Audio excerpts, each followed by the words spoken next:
So, Reverend Atkins, earlier you mentioned that it's really important. One of the ways we could be present and paying attention is also making sure someone who may be wrestling with substance abuse is not impacting the youth group negatively. I was wondering if you can kind of explain a bit more about what you mean by that. Like how, in what ways does that manifest? Well, a youth group is, it's a relationship. It's based on relationships. One of the things I've learned in my years of work is that, there's me, you, and then the relationship. And there's certain things I can do to you, you can do to me that can hurt the relationship, or help it. And so, in the youth group, you're hoping that the relationships there are built on compassion, built on trust, aspects of love, right? So if there is substance abuse that's being hidden, right, from the youth leader or from other people in the group, that hurts the growth of compassion. That hurts the relationships, right?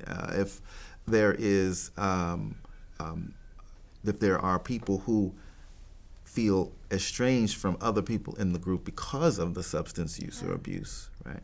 That again hurts the trust, hurts the compassion, hurts what I think the goal of a youth group, is, which is to have these relationships that are compassionate ties that help us all move forward.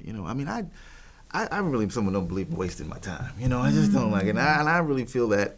Young people don't like to waste their time, even if they don't understand what to do with their time yet sometimes. I mean, they know the time is there, and so if we're coming together as a group, and coming together because there are relationships here that nourish us, that make us stronger, and if there is hiding of certain failings that we may have, certain shortcomings, I think that hurts the bonds of trust that we're trying to build, that hurts the compassion that we're trying to build in order to have us all leave this place as, or leave the room, the space of the youth group, as people that are stronger, able to handle society, able to deal with all the issues of society that go against compassion, that go against binds or ties of trust. I mean, isn't the youth group something that I can compare the rest of my life to?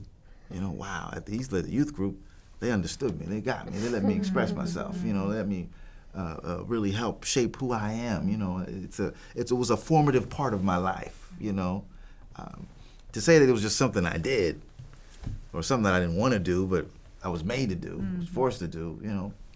Is that something that really helped us prepare for adulthood? And to deal more concretely with substance abuse, is that something that helps us deal with the effects of substance use and abuse, and vis-a-vis the larger social context. I think the youth group is so important for that, and as an important force in the development of those capacities to handle the consequences of use and abuse of substances. Yeah, and another angle on that is, what if a young person's substance abusing is beginning to affect other people, in that, when I'm using a substance and it becomes really important to me, there's a way in which it becomes the primary relationship, and I might like to share my relationship with others, and so there could be concern that if there's one young person who's abusing substance, maybe they're encouraging or inviting others to be involved in that.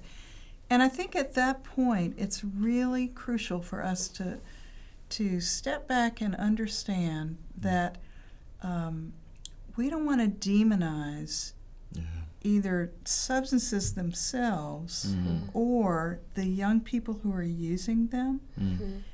And we want to be able to wonder out loud with young people about what is going on.